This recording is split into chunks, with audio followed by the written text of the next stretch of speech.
Hello everyone. इस video में हम करेंगे 15 MCQs for board exams class 12 mathematics. First question is which of the following functions from z into z are bijectives. तो ये चार option हमें गिवन है, तो इनमें से कौन सा होगा हमें देखना है। ठीक है, फंक्शन जो है वो function is from z to z given है।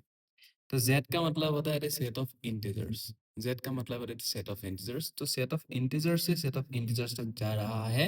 और फंक्शंस हमें कुछ कुछ फंक्शंस गिवन है, तो वो फंक्शन बाइजेक्टिव है कि नहीं देखना है, मतलब वन वन और ऑन टू दोनों है। ठीक है, अभी वन ऑन होने का मतलब क्या होता है, इस एलिमेंट में मान लो कोई एलिमेंट ऐसा है, इस एलिमेंट इस सेट में अगर इस तरह से कुछ एलिमेंट्स है, तो एक के साथ एक एसोसिएट होने से उसको बोलते हैं one on function. Okay, similarly मान लो यहाँ में कुछ ऐसे 3 पॉइंट्स है, यहाँ में 4 पॉइंट्स है, तो ये 4 पॉइंट अगर इस सेट का हर एक एलिमेंट को एसोसिएट कर देता है, इस एलिमेंट इस सेट को बोलते हैं डोमेन, इस सेट को बोलते हैं कोडोमेन। सिमिलरली ये है ये है डोमेन, ये है कोडोमेन। तो अगर कोडोमेन के हर एक एलिमेंट ये फंक्शन एसोसिएट करता है, तो इस फंक्शन को बोलते हैं bijective function, sorry onto function. One ये दोनों होने से बोलेंगे बाइजेक्टिव फंक्शन। ओके, अभी F of X is X cube. ठीक है, F of X is X cube. यहाँ में हम देखेंगे कि ये वन वन है कि नहीं, ऑन टू है कि नहीं। ऑन टू होने के लिए यहाँ का हर एक एलिमेंट एसोसिएट होना पड़ेगा। z का मैं टू वाला एलिमेंट ले लेता हूँ, z2 ले लेने से क्या X cube equal to z होने से x का कुछ वैल्यू है, x का कुछ इंटीजर वैल्यू है जो इसमें है, मतलब z में है, नहीं है, तो this is not an onto function. Okay, मतलब 2 के लिए कोई भी x का वैल्यू एक्स क्यूब हमें नहीं मिल रहा है। सिमिलरली अगर मैं F of X is equal to 2x plus 1 ले लेता हूँ, और इस z में मैं एक एलिमेंट लेता हूँ, वो है 4। ठीक है, तो हमें मतलब 4 को 2x प्लस 1 करके मिलना है। 2x plus 1 is 4, then x will be 3 by 2. x is 3 by 2, but x is 3 by 2 is not an integer, मतलब इस वाले सेट में नहीं है। तो इस वाले सेट में नहीं है, मतलब इसका मतलब क्या है, this is not an onto function, ये भी। Similarly f of x is x square plus 1, मैं z से एक एलिमेंट ले लेता हूँ जो कि है 4, तो एक्स स्क्वायर प्लस 1 इज 4, तो एक्स स्क्वायर का वैल्यू आएगा 3। क्या हमें एक्स ऐसा कुछ मिल सकता है जिसका स्क्वायर का वैल्यू 3 है? √3 square is 3, √3 square is 3, but √3 is not in the integer set, मतलब डोमेन सेट, है ना। That's why this is also not an onto function. तो मतलब यहाँ से ऑप्शन में से कौन सा ऑप्शन सही हो जाएगा, option number B will be correct, x plus 2 is bijective. अभी हम दिखा देते हैं कैसे है ये। F of X is X plus, ठीक है, हम मान लेते हैं कोई भी दो एलिमेंट के लिए फंक्शनल वैल्यू सेम है, F of x one equal to f of x two. F of x अगर एक्स प्लस टू है, F of x one will be x one plus two, और f of x two will be x two plus two. Two two cancel होके x one equal to x two हो जाएगा, मतलब दोनों element same ही है, तो same element के लिए सेम फंक्शनल वैल्यू। तो this is an one on function. Similarly हम कोई भी y ले लेते हैं z से, ठीक है, कोई भी y ले लेते हैं z से, तब f of x equal to y के लिए x plus two will be y, तो x will be y minus two, है ना, x will be y minus two. तो ये y माइनस टू तो एक इंटीजर ही होगा, क्योंकि y एक इंटीजर है, y माइनस टू भी एक इंटीजर है ना, मतलब हर एक x के लिए हमें इंटीजर मिल रहा है, तो ये फंक्शन क्या हो जाएगा, ऑन टू। ये वन ऑन भी है, ऑन टू भी है, दोनों को मिला के इसको बोलते हैं बाइजेक्टिव फंक्शन। क्लियर है? नेक्स्ट क्वेश्चन देखेंगे। नेक्स्ट क्वेश्चन एग्जाम में आने वाला क्वेश्चन है, the graph drawn below depicts, मतलब ये यहाँ में ग्राफ दिया हुआ है, ये ग्राफ कौन सा फंक्शन के लिए सब मतलब करेक्ट होगा। ये फंक्शन दिया है, हम देखेंगे कि ये वाला जो y एक्सिस है, y एक्सिस में ये कर्व यहाँ में काट रहा है ना, यहाँ में काट रहा है, किस पॉइंट में काट रहा है, पाई बाय 2 में काट रहा है, मतलब y के जगह में पाई बाय 2 प्लेस करने से हम वो फंक्शन सेटिस्फाई होना चाहिए। अब इन चारों में से मैं यहाँ में प्लेस करके देखता हूँ, y equals to cos inverse of x। यहाँ में मैं y को प्लेस कर देता हूँ pi by 2, pi by 2 equals to cos inverse x। तो x is cos pi by 2, cos pi by 2 is 0, है ना। तो x का वैल्यू हमें क्या मिल रहा है, 0 मिल रहा है। तो हम यहाँ में देखेंगे पाई बाय 2 के लिए x का वैल्यू 0 आ रहा है। x का वैल्यू 0 का मतलब होता है y एक्सिस, तो कर्व y एक्सिस में कट हो रहा है, यानी कि ये फंक्शन इसको सेटिस्फाई कर रहा है। y equals to pi by 2 के लिए x का वैल्यू है 0, तो this function is satisfying this condition. That's why option B will be the correct option. Next question, if function is given like that, minus root over 25 minus x squared, then limit x tends to 1, ये किसका equal होंगे। तो हमें इस तरह से function given है, ये हमें इसका वैल्यू निकालने के लिए बोला है। इस तरीके का फंक्शन जो कि मतलब फ्रैक्शन में होते हैं, फ्रैक्शन में होने वाले फंक्शन का हम देखते हैं कि ऊपर में और नीचे में प्लेस करने से क्या जीरो आएंगे, उसको हम देखते हैं। ठीक है, तो यहाँ में हम देख रहे हैं कि x टेंस टू 1, x का वैल्यू 1 प्लस करने से 1 माइनस 1 ये 0 हो जाएंगे, है ना। इसीलिए हम इसको क्या करेंगे, लिमिट x टेंस टू 1 लिख के ऊपर भी और नीचे भी डेरिवेटिव करेंगे। ठीक है, तो ऊपर में डेरिवेटिव करने से ये हो जाएगा f dash of x minus ये है f ऑफ 1। अभी देखिए आप लोग, f ऑफ x अगर ये है, f ऑफ 1 प्लेस करने से, ये f ऑफ 1 प्लेस करने से x स्क्वायर की जगह में 1 स्क्वायर आ जाएंगे, तो 25 माइनस 1 24, मतलब ये वाला पूरा एक कांस्टेंट हो जाएंगे। लेकिन कांस्टेंट का डिफरेंशिएशन 0 होता है ना, तो यहाँ में 0 आएंगे। और नीचे में x का डिफरेंशिएशन कितना है, 1, और 1 माइनस 1 का डिफरेंशिएशन 0 है, तो ऐसा होगा। तो limit x tends to 1 f dash of x। अभी इस फंक्शन का डिफरेंशिएशन करने से क्या मिलेगा, माइनस वाला तो माइनस ही है ना। इसको हम ऐसे भी लिख सकते हैं, -25 माइनस एक्स स्क्वायर हाफ, तो हाफ पहले आ जाएगा, फिर 25 minus x square half minus 1 that is minus half. इसका फिर से डिफरेंशिएट करने से ये होगा 2x। ओके, तो पूरा मिला के लिखने से limit x tends to 1 minus x by root over 25 minus x square, ऐसा हम लिख पाएंगे। ठीक है, तो दोनों में 1 1 प्लेस करने से क्या होगा, क्योंकि लिमिट x टेंस टू 1 है, इसलिए ऊपर भी 1 आएगा -1, नीचे भी 1 आएगा minus root over 25 minus 1 square, मतलब -1 बाय रूट 24। ये होगा इसका करेक्ट ऑप्शन। ठीक है, सॉरी, यहाँ में आप लोग देखिए 25 माइनस एक्स स्क्वायर, इसका डिफरेंशिएशन फिर से करने से, इसका डिफरेंशिएशन फिर से करने से माइनस एक्स स्क्वायर का डिफरेंशिएशन -2x होगा ना। हाँ, तो ये माइनस माइनस कैंसिल करके प्लस होगा, प्लस होगा, प्लस होगा, तो अल्टीमेट आंसर आएगा क्या, 1 बाय रूट 24। तो option number 1 by root 24 will be correct option, option number D. Next question, the function f x is decreasing in the interval, कौन सा इंटरवल में डिक्रीज हो रहा है। ये वाला फंक्शन हमें गिवन है। इस फंक्शन का पहले हम क्या करेंगे, डिफरेंशिएशन करेंगे विथ रिस्पेक्ट टू x, करने से ये कांस्टेंट है 0 आएंगे, 36x this is 36 plus 3x square, x square differentiation 2x, तो 3 into 2x is 6x minus 2x cube, differentiation 3x square आएगा, तो माइनस 6x स्क्वायर आएगा। ठीक है, यहाँ तक।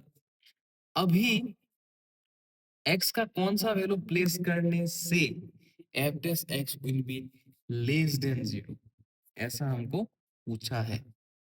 ठीक है, हम एक काम भी कर सकते हैं, पहले हम क्या करेंगे, f डैश ऑफ x को 0 करेंगे।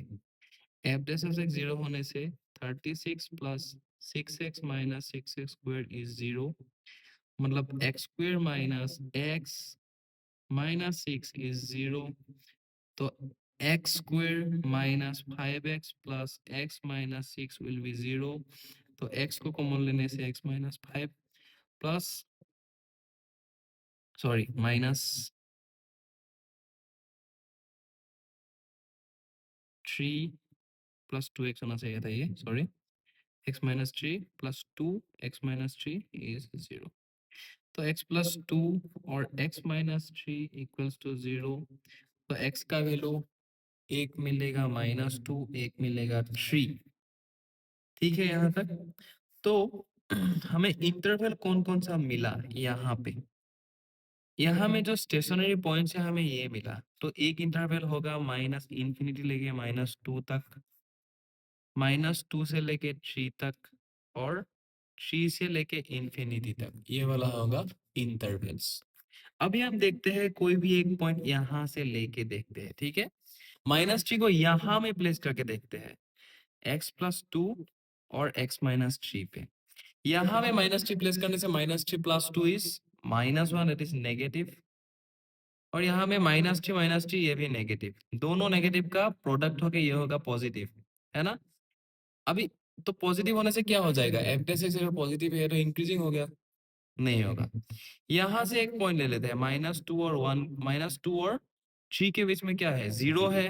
0 को यहाँ में प्लेस करके देखते हैं, ये वाला क्या होगा, 0 प्लस 2 इज पॉजिटिव, ये होगा 0 माइनस 3 इज नेगेटिव। पॉजिटिव और नेगेटिव मिलके हो जाएगा नेगेटिव, मतलब less than 0 decreasing. तो f dash x is decreasing for this interval -2 comma 3, right?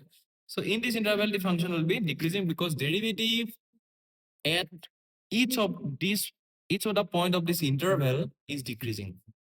So option number हमारा कौन सा सही हो जाएगा यहाँ पे, option number A will be the correct option, क्योंकि यहाँ में क्या given है, -2 comma 3। क्लियर है। Next question, find integration cos cube x e to the power log x sin x dx। तो ये निकलने के लिए दिया है, तो यहाँ पे हम क्या देख रहे हैं कि cos क्यूब x, यहाँ में e to the power log sin x दिया है, तो e और log कैंसिल होकर डायरेक्ट यहाँ में लिखो sin x dx। ओके, फिर sin x को t ले लो, तब क्या मिलेगा, नहीं सॉरी, cos x को t ले लो, तब क्या मिलेगा, minus sine x D x is D T. So sine x D x is minus of D T.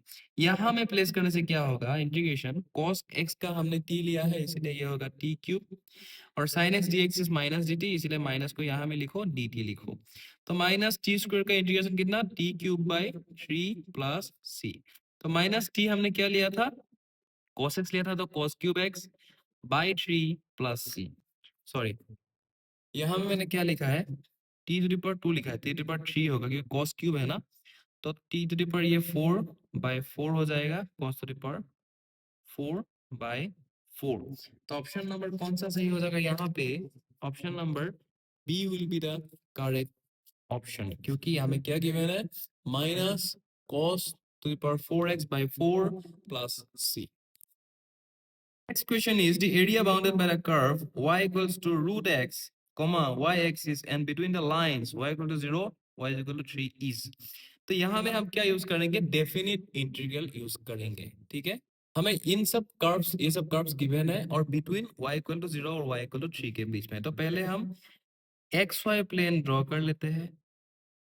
y equal to 0 वाला लाइन कौन सा है, this is y equal to 0, मतलब x axis. y equal to 3 कौन सा है, यहाँ में 1 2 3 लेके ये जो पैरेलली हम खींचेंगे, this is y equal to 3। Okay, तो इन दोनों के बीच में हमें, इन दोनों के बीच में क्या निकालना है, एरिया निकालना है। ओके, तो y एक्सिस मतलब ये, दिस इज y एक्सिस, ये और ये वाला, और इन सब के बीच में बाउंड है, लेकिन और एक कर्व दिया है ये। अगर y is root x, then y square will be x, y square will be x, right? So y square x होने से कर्व हम कैसे ड्रॉ करेंगे, ऐसे, ऐसे ड्रॉ करेंगे ना, ऑब्वियसली ऐसे ड्रॉ करेंगे। तो ऐसे ड्रॉ करने से जिस भी पॉइंट पे इस लाइन में काटेगा, वो कौन सा लाइन होगा, मतलब ये वाला पॉइंट कौन सा होगा, इंटरसेक्टिंग पॉइंट, जो इसको सेटिस्फाई करेगा, है ना, जो इसको सेटिस्फाई करेगा। तो ये वाला लाइन क्या है, y equal to 0, sorry y equal to 3। ये वाला y इक्वल टू 3 हमें प्लेस करने से 3 स्क्वायर इज x, मतलब x का वैल्यू क्या आएगा, 9 आएगा। मतलब इंटरसेक्टिंग पॉइंट क्या है इसमें, x का वैल्यू 9 है और y का वैल्यू हमने क्या प्लेस किया, 3 है। तो ये है 9,3। अगर ये 9,3 है तो ये वाला पॉइंट, इसके ऐसे वाला पॉइंट, ये वाला पॉइंट क्या हो जाएगा फिर, दिस विल बी 9,0। ठीक है, क्वेश्चन में हमें ये वाला एरिया निकालने के लिए दिया है, because this is y axis, this is the curve, this is the given curve, और इसका एरिया ये लिमिट के बीच में निकालना है, ये लिमिट के बीच में निकालना है, इसीलिए ऐसे दिया है। तो इसका एरिया हमें निकालना है। ठीक है, तो ये निकालने के लिए हम क्या करेंगे, डेफिनेट इंटीग्रल का यूज। तो अभी बोलिए ये वाला पॉइंट का इंटरसेक्शन पॉइंट क्या होगा, 0,3, क्योंकि ये 9,3 है ना, तो ये हो जाएगा 0,3। तो डेफिनिट इंटीग्रल यूज करके हम एरिया अंडर द कर्व निकालते हैं। तो ये वाला कर्व गिवन है, इसके नीचे पार्ट में तो y एक्सिस में इसका एरिया निकालना होगा। तो इंटीग्रेशन का फॉर्मूला क्या होगा, y कहाँ से कहाँ तक जा रहा है, y 0 से ये 3 तक जा रहा है। तो y from 0 to 3 x dy इस तरीके से निकलता है क्या, डेफिनिट इंटीग्रल, मतलब एरिया, एरिया का फॉर्मूला है ये। तो 0 to 3 मैंने क्यों लिखा, क्योंकि y फ्रॉम 0 to 3 है, और dy लिखेंगे because y is the variable. तो y फ्रॉम 0 to 3 x, इस x के जगह में हमें y लिखना पड़ेगा। x क्या है, y स्क्वायर, तो y स्क्वायर dy। तो y क्यूब बाई 3, 0 to 3, ये हो जाएगा कितना, 27/3, that is 9 square unit. Why square unit? Because this is the unit of an area, right?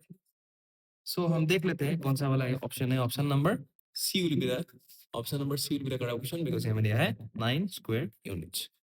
Next question, integrating factor निकालने के लिए दिया है हमें। जो डिफरेंशियल इक्वेशन वाला चैप्टर मिला था उसमें इंटीग्रेटिंग फैक्टर किस में था, लीनियर में था, है ना। तो पहले इसको पहले लीनियर वाला फॉर्म में मिला लेना होगा, उसके बाद ही निकल पाएगा। हमें ये गिवन है, तो पहले हम क्या करेंगे, ये देखो dy dx के साथ x एसोसिएट है, तो पहले पूरा इक्वेशन को x से डिवाइड कर दो। dy dx minus y by x equals to x cube minus 3।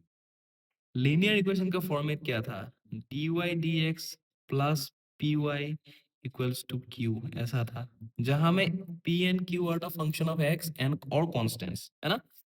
तो क्या इसको हम ऐसे भी लिख सकते हैं, dy dx plus minus 1 by x y equals to x cube minus 3। तो यहाँ में हम देखेंगे ये पी वाई है, ये y है, तो p के जगह में क्या है, -1/x, q के जगह में क्या है, x³/3। अभी इंटीग्रेटिंग फैक्टर का निकालने का फॉर्मूला है e to the power p dx, e to the power p dx, why dx, because p is the function of x। Integration p हमें क्या गिवन है, -1/x dx। तो ये क्या मिलेगा, e का पावर माइनस लॉग x, है ना, e का पावर माइनस लॉग x। तो ये माइनस ऊपर चला जाएगा, तो ये हो जाएगा e to the power log x to the power -1। तो अल्टीमेटली हमारे पास क्या बचेगा, 1/x, क्योंकि x टू द पावर -1 तो 1/x होता है ना। तो correct option will be option number C, जो हमें गिवन है, this is 1/x। Okay, next question, the length of the perpendicular drawn from the point 4, -7, 3 on the y-axis। पहले हमने x, y, z ये प्लेन दैट इज 3D हमने draw कर लिया है। तो ये स्पेस है, मतलब 3D स्पेस है, तो ये एक पॉइंट है रैंडम सा। ठीक है, इस पॉइंट में जाने के लिए this is x axis, this is y axis, this is z axis. y axis along, मतलब ओरिजिन से y एक्सिस के अलोंग कितना दूर जाना पड़ेगा यहाँ तक, ये देखिए, ये है x y z, this is x, this is y, this is z। So y में इसका कोऑर्डिनेट होगा 0, -7, 0। y में इसका कोऑर्डिनेट होगा 0, -7, 0। तो अभी इन दोनों पॉइंट्स का हमें क्या निकालना है, डिस्टेंस निकालना है यूजिंग डिस्टेंस फॉर्मूला। अगर ये पॉइंट ए है, ये पॉइंट बी है, तो AP will B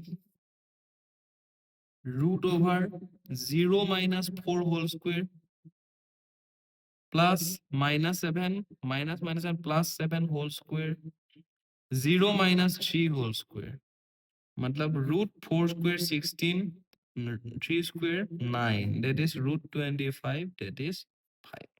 Okay, AP will be 5, which is the length of the perpendicular from this point to the y axis, that is 5. तो option यहाँ से कौन सा सही हो जाएंगे, option number C will be the correct option, that is 5 units. Okay, next question देख लेते हैं. Let A be the set 1, 2, 3 and consider the relation this. Then the relation is reflexive but not symmetric. Okay, reflexive होने के लिए क्या होना पड़ेगा, हर एक एलिमेंट का मतलब इमेज वही आना पड़ेगा, जैसे 1, 1, 2, 2, 3, 3 इसमें है कि नहीं, 1, 1, 2, 2, 3, 3 है, तो ये रिफ्लेक्सिव तो है ना। नेक्स्ट देख लेते हैं कि सिमेट्रिक है कि नहीं। सिमेट्रिक होने के लिए मान लो यहाँ में 1, 2 है तो 2, 1 भी होना पड़ेगा, 2, 3 है तो 3, 2 भी होना पड़ेगा, तब ये होगा सिमेट्रिक। अभी देख लेते हैं, 1, 1 का ऑपोजिट क्या है, 1, 1 इसमें है, 2, 2 का ऑपोजिट क्या है, 2, 2 इसमें है, 3, 3 का ऑपोजिट 3, 3 इसमें है, 1, 2 का ऑपोजिट कितना, 2, 1, 2, 1 तो यहाँ में नहीं है, तो ये not symmetric. Okay, not symmetric. Next देख लेते हैं ट्रांजिटिव।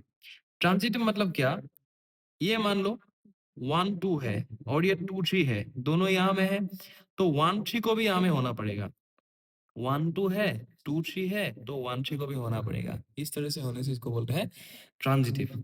अभी 1, 1 है, 1 से स्टार्ट होने वाला एक एलिमेंट ले लो, 1, 1 है, यहाँ में 1, 2 है, ठीक है।